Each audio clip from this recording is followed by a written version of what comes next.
Bonjour, bienvenue à tous dans ce rendez-vous des entreprises qui est le premier cette année. Donc, on a Danone comme invité et Donatien Faucheur qui est le directeur de finances. Donc, je passe le parole à lui. Il va nous présenter son carrière, comment il a commencé Danone, qu'est-ce qu'il a fait avant et tout. Ensuite, il va nous parler de Danone.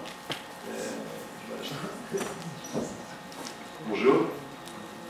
Merci de m'accueillir ici à l'Université Galatasaray. Je suis là effectivement aujourd'hui pour vous présenter le groupe Danone. Alors normalement je devais être accompagné de Laurent Boissier qui est le GM de Danone Dairy. Il est malheureusement pas là pour cause de budget, donc je vais être tout seul pour vous présenter. On est en pleine période effectivement. Danone, c'est une marque, c'est un groupe d'agroalimentaire qui est très connu dans le monde, mais je ne sais pas si vous le connaissez vraiment sous le nom de Danone ici. Ici, on connaît plus sous le nom de Hayat, si ça vous parle, Akmina, Sirma, Sirmasu, Tikveshli, Nairan, Activia, les yaourts, là vous le connaissez. Mais Danone en tant que tel, ici vous ne connaissez pas trop. Voilà. Mais je suis là aujourd'hui pour vous présenter le groupe dans le monde, ce qu'on fait, qui on est, ce qu'on fait d'un point de vue business, économique, mais aussi ce qu'on fait d'un point de vue social. Parce que là aussi, il y a une branche très méconnue de Danone qui est le développement des relations business sociales dans le groupe et qui est pour nous au cœur de notre mission, au cœur de notre culture, au cœur de notre ADN. Donc je vais aussi vous présenter ça. Après, je vais vous présenter Danone en Turquie. Voilà, qu'est-ce qu'on fait ici et quels sont les métiers de Danone en Turquie. Et après, on fera un focus un peu plus spécifique sur une marque de Danone, en l'occurrence Hayat, qui est une vieille marque bien connue des Turcs normalement. Qui appartient au groupe depuis à peu près 20 ans maintenant.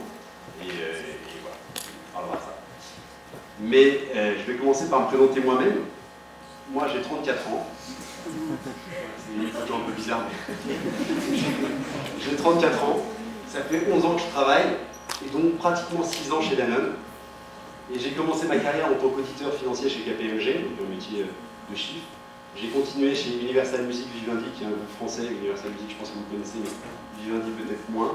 Et puis après, j'ai rejoint le groupe en 2010, où j'ai été responsable du contrôle financier de Baby. Donc Baby, c'est la nutrition infantile sur toute l'Afrique, en l'occurrence principalement l'Afrique francophone.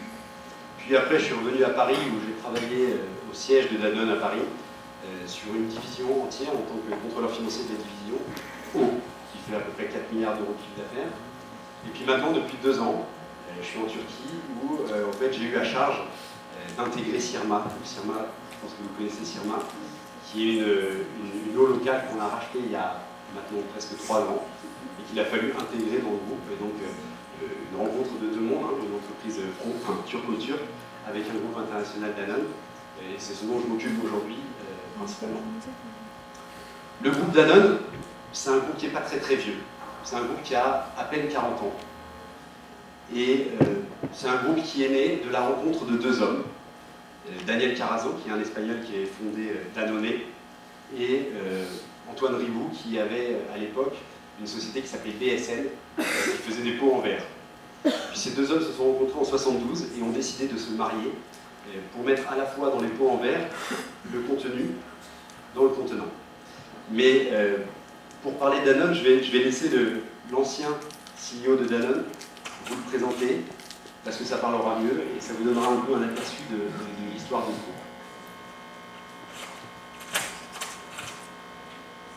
On a une chance inouïe chez Danone, inouïe, parce que le passé est très proche. C'est une entreprise qui date des années 70, à l'échelle d'une entreprise, c'est rien. C'est 40 ans, c'est rien du tout. Et on a eu la chance, en plus, d'avoir toute cette histoire, portée par 2 personnages extraordinaires, qui étaient Antoine Ribou et Daniel Carasso. On est dans un monde, depuis maintenant, on va dire, une 50aine d'années, qui bouge, qui évolue. Si on n'évolue pas, on est mort. Mais évoluer ne veut pas dire abandonner les choses. Il faut accepter ces changements, d'autant plus que les changements alors, font indéniablement partie de la culture du groupe Danone.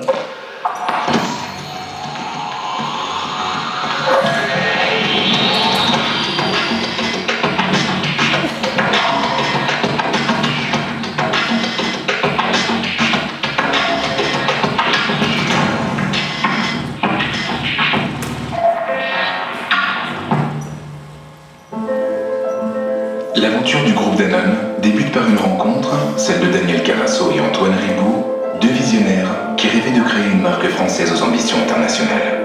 Daniel Carasso est alors PDG de Gervais Danone. Son père a développé à Barcelone en 1919 les premiers yaourts qui n'étaient vendus qu'en pharmacie et peu connus en Europe. Moi j'étais le fils unique. Et quand il s'est agi de trouver une marque, eh bien moi quand j'étais petit, il m'appelait Danon, le petit Daniel.